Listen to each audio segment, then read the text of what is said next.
Maintenant, on radote. Alors maintenant, il faut qu'ils aillent dans leur communauté pour... Voilà, parce que moi je ne peux plus gérer, eux ne peuvent plus gérer. Donc à un moment, il faut être sérieux.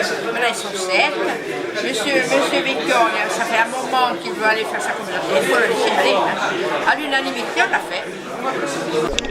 Ça a été voté à l'unanimité, donc je pense qu'aujourd'hui, M. le Préfet est obligé de tenir compte de ce vote. Pour moi, c'est un vote historique, un combat de 20 mois, et donc j'ai beaucoup d'espoir avec les deux communes qui se rattachent. On va réussir à montrer qu'on pourra créer de petites tailles dans le rural.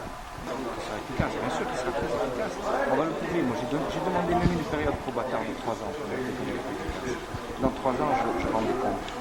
Je suis satisfait de la décision qui a été prise à l'unanimité par le CDCI. Il semblerait donc que les arguments que nous avons développés aient convaincu les gens. Maintenant, le préfet, je le sens quand même un petit peu ébranlé dans sa décision. Est-ce qu'il va aller à l'encontre de la décision unanime de la CDCI? Est-ce qu'il va prendre ce risque? Je ne sais pas. Je pense qu'il quand même il commence à réfléchir. Le 23 octobre, la communauté de communes de la vallée du Golo va acter notre sortie. On va se prononcer sur la sortie de Bizinki de la communauté de communes pour aller à celle de Camping. On veut sortir parce qu'on s'aperçoit que la communauté de communes de la vallée du Golo, il y a quand même de gros problèmes au niveau de l'imposition, des taxes à payer. Par exemple, la taxe des ordures ménagères a été multipliée pratiquement par 3, puisqu'elle revient à 268 € ou 66 € par assujetti à la taxe.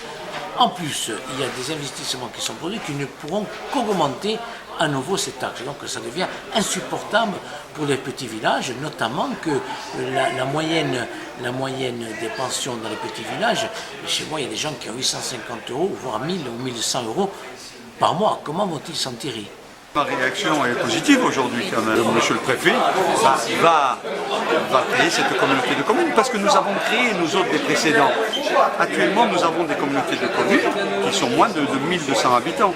Et ça, on ne peut plus faire pour les uns et ne pas faire pour les autres. Je pense que la position défendue notamment par le maire de Campil et les 6 autres maires des communes qui ont rejoint sa démarche démontre bien qu'on ne peut pas réfléchir à l'intercommunalité à partir de critères technocratiques imposés depuis Paris et que nous devons réfléchir à une organisation territoriale qui réponde à nos propres besoins. Le paradoxe, l'attitude que j'ai qualifiée de pratiquement schizophrénique, c'est que d'un côté vous avez une assemblée de Corse qui réfléchit à une révision institutionnelle et de l'autre, sous le contrôle du représentant de l'État, vous avez une réflexion qui se déroule en parallèle sur la réforme de l'intercommunalité sans qu'à aucun moment les deux problématiques ne soient reliées, ce qui va forcément nous conduire au pire à l'échec, au mieux à perdre beaucoup de temps, alors même que nous devons avoir un projet de révision institutionnelle qui soit voté, si possible, par l'Assemblée de Corse avant la fin de l'année.